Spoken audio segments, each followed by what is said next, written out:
Kehidupan adalah sebuah perjuangan. Kehidupan adalah sebuah peperangan.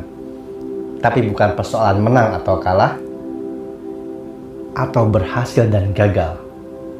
Tapi persoalan bagaimana kita meraih pelajaran dari pengalaman kehidupan agar kita bisa memperbaiki kehidupan kita di yang akan datang.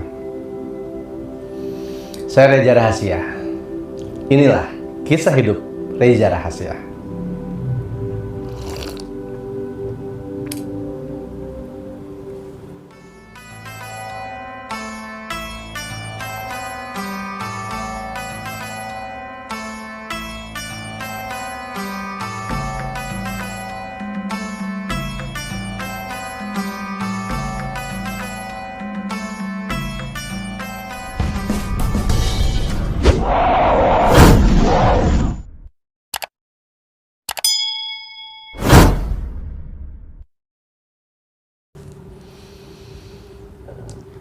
Terima kasih teman-temanku, saudaraku sekalian, seluruh Nusantara yang masih setia dan menunggu-nunggu konten kisah hidup Reza Rahasia ini.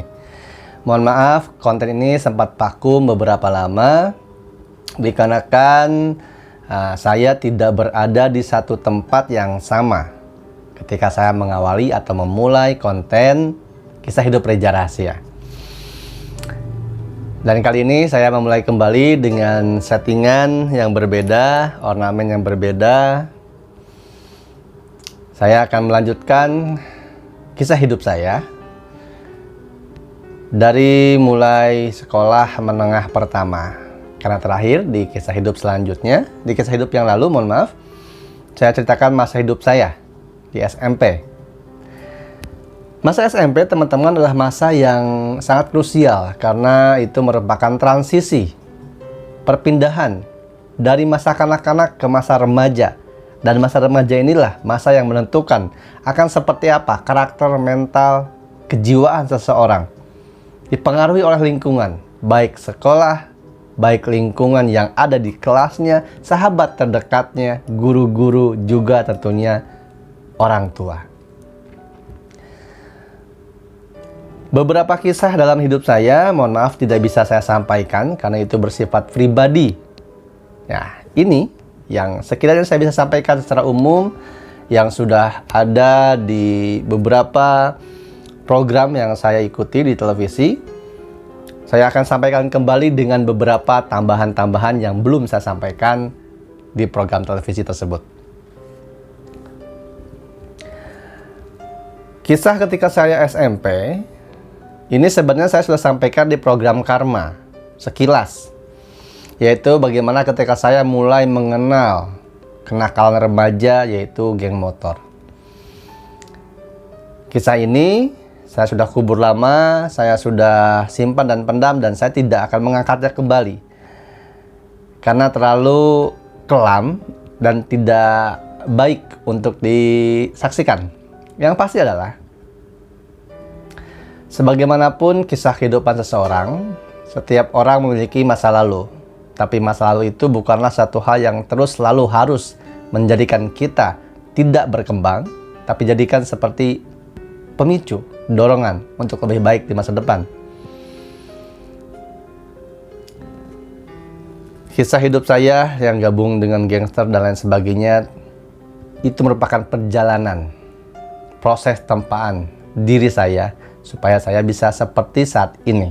Karena setiap perjalanan meninggalkan pengalaman yang berharga.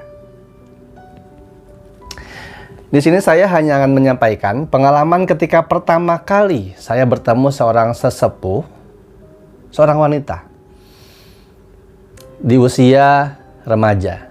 Saya usia remaja sekolah menengah pertama. Saat ini sepuh tersebut sudah meninggal. Beliau meninggal tahun 2006-an.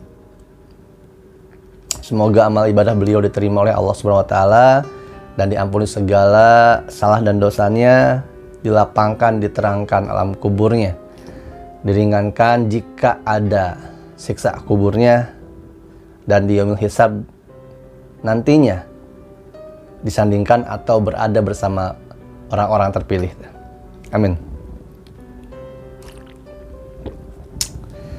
Saya datang pertama kali ke tempat sepuh tersebut. Sepuh itu wanita, seperti yang saya sampaikan. Itu mengikuti orang tua saya. Orang tua saya membawa saya ke sebuah pengajian. Tapi pengajian ini jangan bayangkan seperti pengajian yang pada umumnya, yaitu harus memakai pakaian Islami, kopiah, segala macam, ya, kerudung, tidak. Tapi ini lebih ke pengkajian. Kenapa ayah saya atau orang tua saya membawa saya ke pengajian tersebut? Ya karena efek dari saya gabung ke geng motor tersebut. Dikhawatirkan terlalu dalam, terjerumus ke dalam kegelapan kenakalan anak remaja. Jadi dibawa sering ke jaroh-jaroh, termasuk kepada pengajian sepuh tersebut. Ketika saya ke sana, sepuh wanita tersebut, almarhumah, menyampaikan kepada saya yang pada saat itu apa yang disampaikannya, saya tidak mengerti sama sekali. Namun saat ini, sekarang saya memahaminya. Karena dulu beliau menyampaikan bahwa saya nanti akan menjadi seseorang yang sering banyak berbicara di hadapan banyak orang. Dengan bahasa Sunda tentunya ya. Ini saya coba terjemahkan dengan supaya lebih mudah dimengerti. Dan saat ini saya mengerti akhirnya. Ternyata beliau menyampaikan bahwa saya menjadi seorang YouTuber. Yaitu berbicara di depan orang, memberikan pengalaman, memberikan peringatan sebagai perantara kata-kata. Karena berbicara di hadapan banyak orang itu sesuai zamannya. Sekarang media sosial. Saya menyampaikan melalui YouTube dan inilah yang terjadi pada saya. Masih banyak yang dikatakan oleh almarhumah kepada saya, tapi beberapa hal tidak bisa saya sampaikan, mohon maaf. Hanya ini saja yang bisa saya sampaikan. Setelah saya pengajian tersebut, saya satu rombongan jamaah tersebut pergi berangkat jaroh ke situs Gunung Padang. Pada saat itu, situs Gunung Padang belum seperti sekarang, belum diketahui, belum terbuka secara umum atau dipublish bahwa itu adalah situs megalitikum terbesar yang ada di dunia. Jadi kita datang ke sana untuk berkhalwat, berdoa, dan ketika di sana saya tertarik pada satu tempat yang dimana tempat itu entah kenapa, waktu itu saya tidak mengerti apa yang terjadi, tapi saya tertarik dengan satu tempat. Saya ingin ke sana sendirian, tapi saya ditolak atau saya tidak diperbolehkan oleh salah satu pemimpin rombongan. Dengan meminta kepada ayah saya, almarhum, salah satu pimpinan rombongan tersebut akhirnya membawa saya kembali. Katanya, jangan Pak, di sana berbahaya, di sana sering ada terjadi penampakan raksasa atau apa gitu katanya ya. Nanti kalau ada penampakan itu, nanti takutnya dia kaget loncat ke jurang gitu katanya. Tapi tidak apa-apa, itu sebuah kekhawatiran, kehati-hatian seorang pemimpin rombongan kepada anggota rombongannya. Saya sangat terima. Nah, karena hal itu terjadi, ayah saya pun tidak menyanggah, tidak membantah atau mendebat orang tersebut. Karena kita memang ada pada rombongan. Maka dari itu ayah saya kemudian hari setelah jauh hari, lama setelah lepas dari kejadian itu, ayah saya mengajak saya untuk pergi berdua kembali ke Gunung Padang. Namun yang lucu dan sekaligus unik adalah kita waktu itu kan ikut rombongan ke Gunung Padang menggunakan bis pariwisata dan berangkatnya malam. Otomatis kita tidak tahu jalan ke sana. Taunya hanya ketika berangkat dan sampai. Ayah saya waktu itu mengajak saya mengendari sepeda motor. Saya dibonceng oleh ayah saya. Kita berangkat berdua. Niatnya maksudnya ke Gunung Padang. Tapi sampainya malah ke negara Padang, Ciwidey. Pengalaman di sana banyak sekali yang bersifat pribadi yang saya tidak bisa saya sampaikan. Mohon maaf sekali lagi karena menghindari fitnah atau bias yang berlebihan tentang diri saya. Yang pasti di sini saya akan menceritakan ulang apa yang saya sampaikan juga di program Karma di depan Koh Roy Kiyoshi yang akhirnya menjadi awal pertama saya melanjutkan untuk membuat konten YouTube dan berbicara atau mengelola channel ini sebagai media yang insya Allah bisa bermanfaat untuk orang banyak. Yaitu peristiwa ketika pertama kali saya bertemu dengan sosok Putri Galuh Parwati. Ketika malam hari saya di sana, saya di sebuah tempat yang saya pilih dengan ayah saya. Saya lupa jamnya, entah setengah 2 atau jam 2. Ketika itu memang tengah bulan purnama.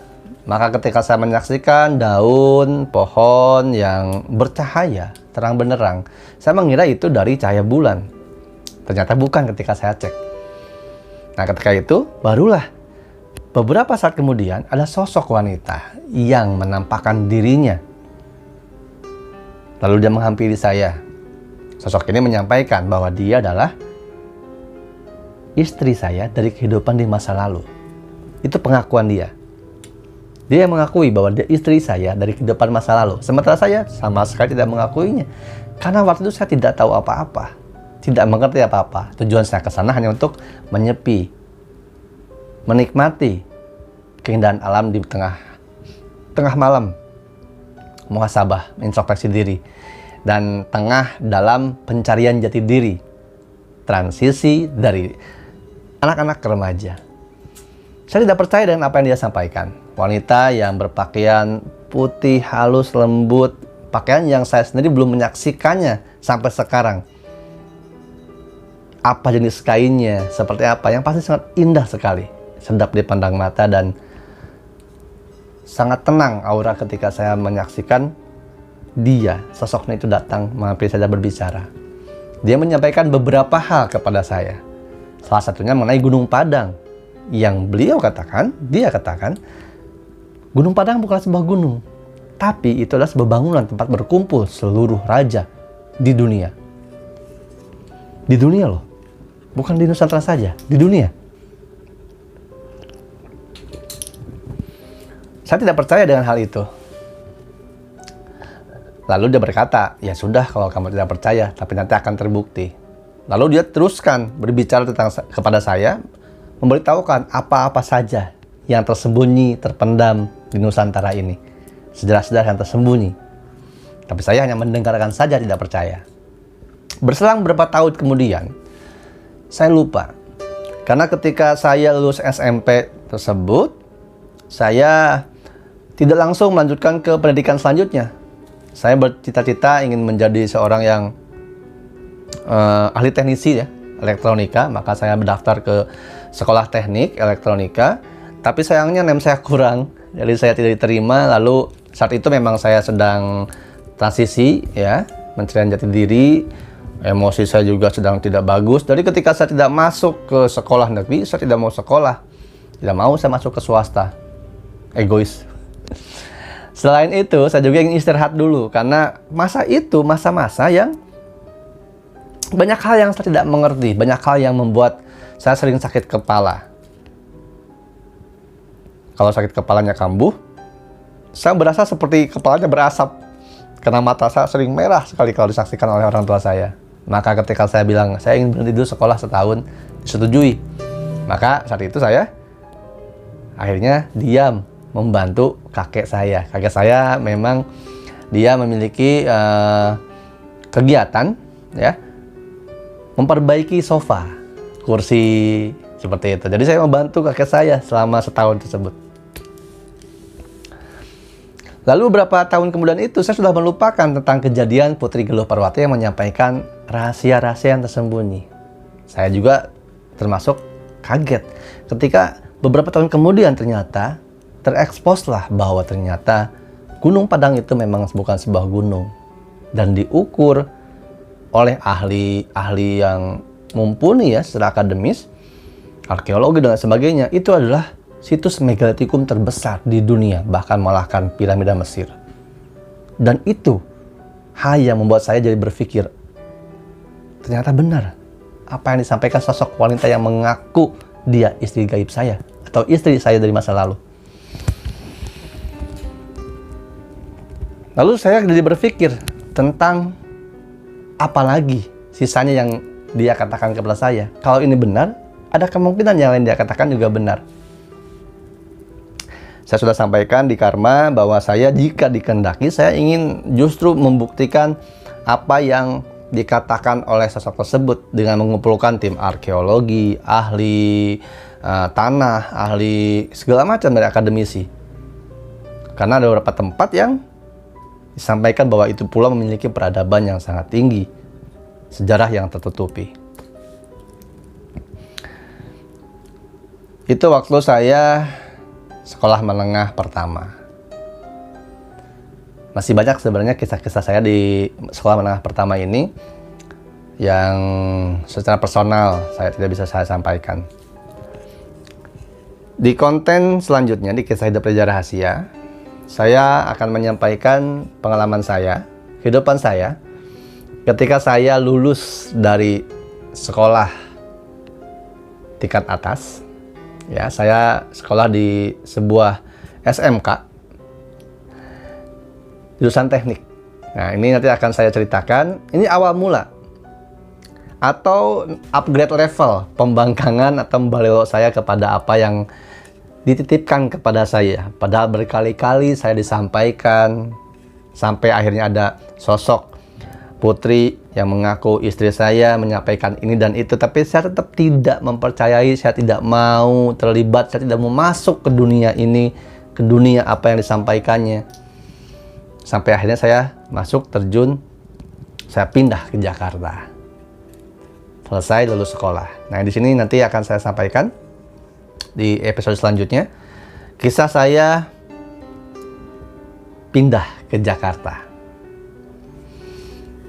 Terima kasih yang sudah menyaksikan teman-teman konten kisah hidup Reza Rahasia. Semoga ada manfaatnya. Jika akan diambil manfaatnya, silahkan ada referensi dan jika ada manfaatnya. Kalau tidak apa-apa. Yang pasti, setiap kehidupan meninggalkan sebuah kesan. Setiap perjalanan kehidupan terdapat pengalaman. Dan tidak semua orang bisa mengambil pengalaman dari kehidupannya di masa lalu untuk perbaikan dirinya di kehidupan yang akan datang. Konten kisah hidup Reza Rahasia, insya Allah saya akan upload setiap hari Sabtu jam 8 malam.